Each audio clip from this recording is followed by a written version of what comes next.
Sir બનવું છે તો ભાઈ સર બનવું હોય તો પહેલા તો મારે પૂછવું પડશે કે સરને શું શું આવડે છે.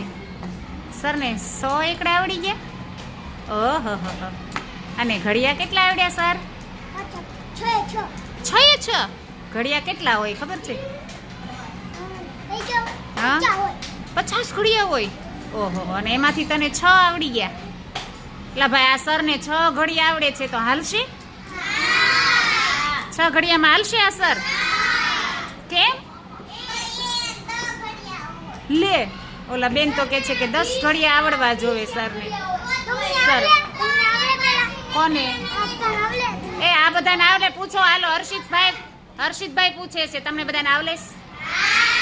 લે તો કોણ સર બનશે? સરને 6 આવડે ને